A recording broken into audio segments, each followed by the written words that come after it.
விஜயாவை ஏன் சீமான் இப்பெல்லாம் விமர்சனம் பண்றது இல்ல அப்படின்னா, வரப்போது இல்ல சுப்ரீம் கோர்ட்டுக்கு வரப்போது இல்ல விஜயலட்சுமி கேஸ். எப்படி பண்ணுவாரு?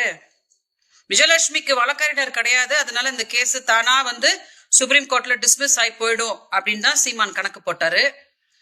என்னைக்கு என்னோட வழக்கறிஞர் போய் கோர்ட்ல நாங்க விஜயலட்சுமிக்காக வாதாட போறோம் அப்படின்னு சொன்னாங்களோ, அன்னைக்குதான் சீமான் ஓடுனது ஸ்டாலின் சார் வீட்டுக்கு.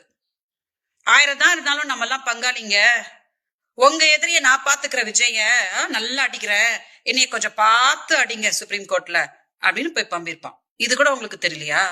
14 வருஷத்துக்கு முன்னாடி இந்த மாதிரி ஒரு அவஸ்தை வந்த போதான் போய் அம்மா ஜெயலலிதா விழுந்து மான மரியாதைலாம் விட்டு நான் தெருவா போய் அவங்களுக்காக பிரச்சாரம் பண்றேன், இலை மலர்ந்தால் ஈழம் மலரும் அப்படின்னு நான் சொல்றேன் அப்படின்னு.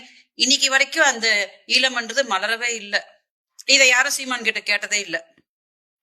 சோ சீமான என்ன தெரியுமா, விஜயலட்சுமிய கூட்டிட்டு வந்தது திமுக அப்படின்னு மேடையா சொல்றானா. அப்போ ஸ்டாலின் சார் வீட்டுல போய் உக்காடுறானா. விஜயலட்சுமிக்கு 50,000 ரூபாய் நான் கொடுத்த மாசம் அப்படின்னு ஒத்துக்கிறானா. விஜயலட்சுமி பாலியல் தொழிலாளியா. உலகத்துல தேடினாலும் சீமான் மாதிரி ஒரு டுபாக்கூர் கிடைக்காது. சரியா?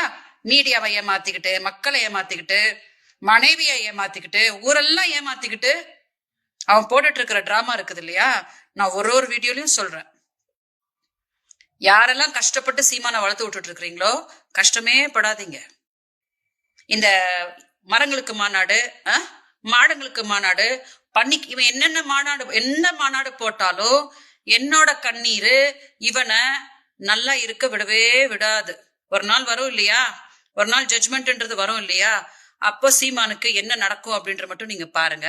இந்த கேள்வி எல்லாரும் கேக்குறீங்க இல்லையா, ஏன் ஸ்டாலின் சாரை பார்த்துட்டு வந்தப்பறம் சீமானு இப்ப விஜய ரொம்ப ஆமா சொல்லிருப்பான், நான் உங்க எதிரிய நல்லா அடிக்கிறேன், என்னைய நீங்க ரொம்ப அடிச்சிடாதீங்க, கொஞ்சம் பார்த்து பண்ணுங்க விஜயலட்சுமி வழக்குல அப்படின்னு சொல்லியிருப்பான். இதான் நடந்திருக்கு. ஓகே, வணக்கம்.